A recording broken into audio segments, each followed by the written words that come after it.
Over the next 5 minutes, I'm going to be answering this question. Is it possible to be open with a small child about bodies, puberty, and sex? And welcome back to Sitting in a Car. I'm Sarah Sproul, and I sit in a car with you each week answering a question to help you raise your confident and caring young person who respects themselves and the people around them. And in this episode, you'll learn why it's important to be open with your small children about sensitive topics and the sort of things you can talk about. So, first things first, let's talk about why it's important to be open with small children about sensitive stuff. I remember when I was 11, my mum coming in with the best will in the world to talk to me about periods. Do you think I wanted her to do that? Absolutely not. What was my response? Get out of my room!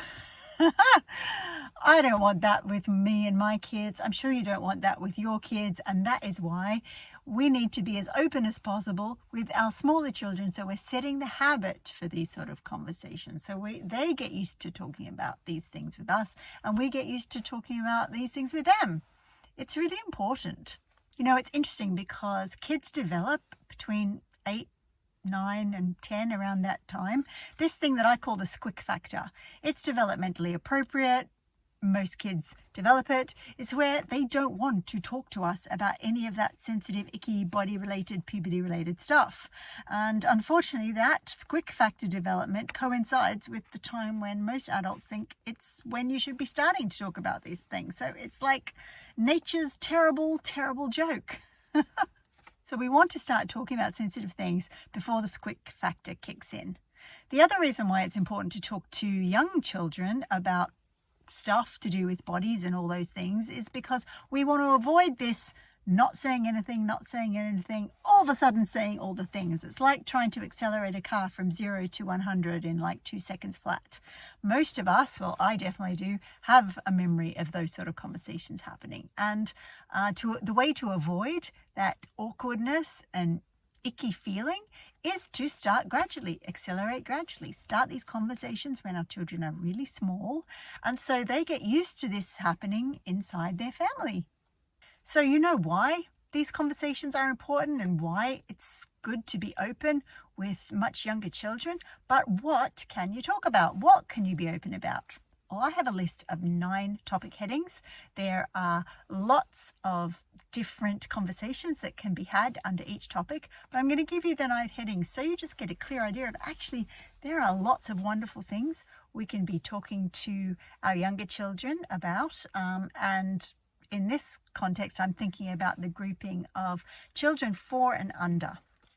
So I've got the list right here. If you'd like a copy of this, I'll tell you how to get that in a minute. Rights and responsibilities is the first topic. So what are their rights? What are their responsibilities to themselves and to other people? The whole topic of sex and health. How can we stay healthy? What are the ways that we can look at other people's health? All to do with sex.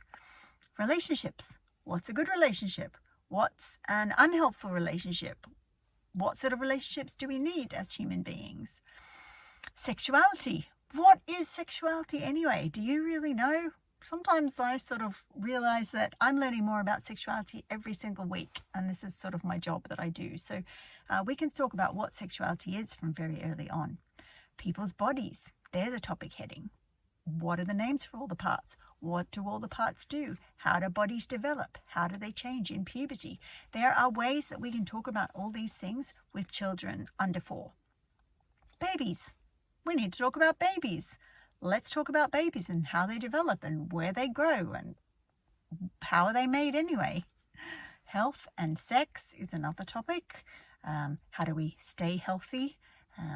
Is sex actually healthy? What are some of the beliefs that people might have to do with sex that are unhealthy and can impact us in negative ways? The second last topic heading is gender.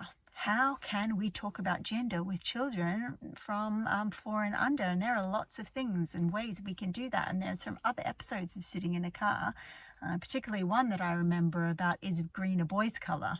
And then the final topic, umbrella or topic pyramids, what I call them, is to do with the culture we live in.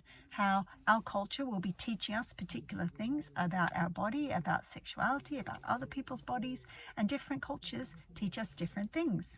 So that is 9 pyramids or topics that we can talk about with children 4 and under, and there are at least 80 different subjects that are specifically designed for 0 to 4 kids. So those 9 topics, if you would like a copy of those 9 topics, feel free to DM me below this video, or send me an email if you're not on social media, and I will get those over to you directly. And that's Sitting in a Car for another week, where I've answered a question about talking and being open with very small children to help you raise your confident and caring young person who respects themselves and the people around them. Bye for now. Let's try that again. I'll try that one again.